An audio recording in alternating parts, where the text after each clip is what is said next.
con otros procesos internacionales, una reincidencia del 7% es baja, pero en cifras absolutas a nuestro gobierno le parecía alta, preocupante, porque en cifras absolutas era una reincidencia de 3.500 personas. ¿Qué informe dio la policía? La policía informó que las BACRIM en el nivel de cabecillas estaban compuestas en un 50% por reinsertados reincidentes. En el nivel de base estaban integradas en un 11% por desmovilizados reincidentes.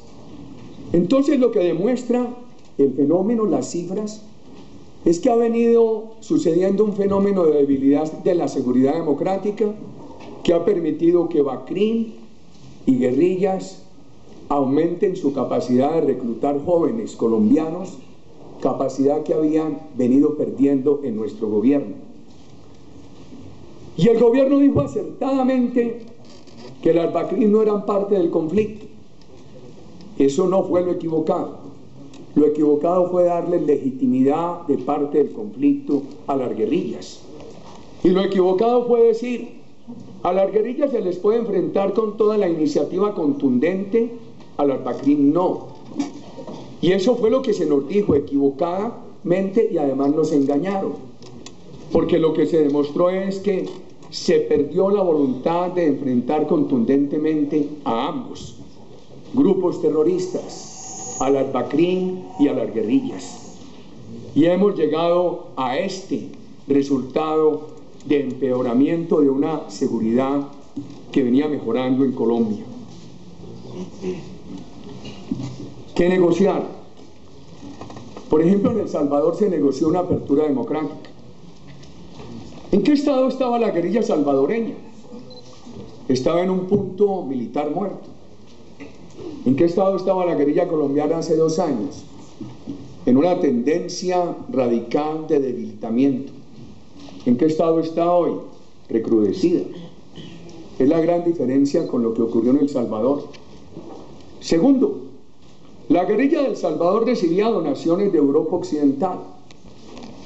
Por el final de la Guerra Fría, la caída del muro de Berlín, esas donaciones se habían dejado de llegar.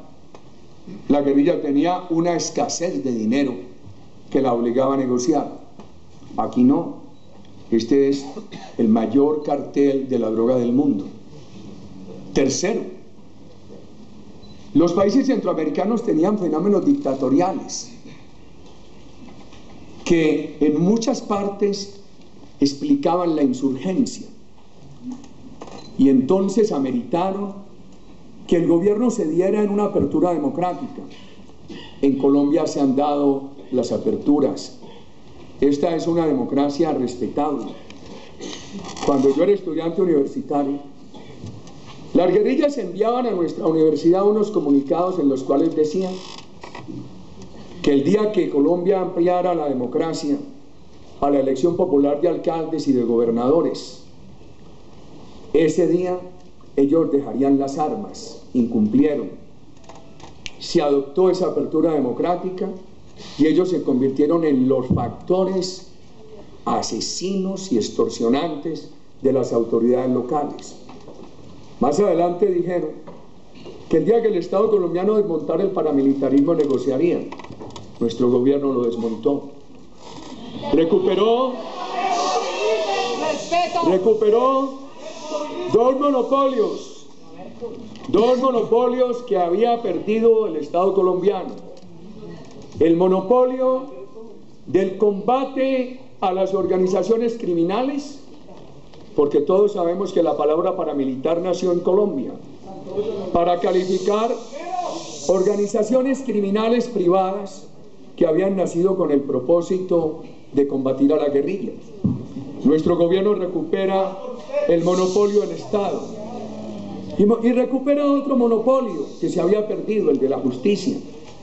En muchas regiones colombianas, jueces y fiscales habían sido desplazados y reemplazados por cabecillas de la guerrilla y del paramilitarismo.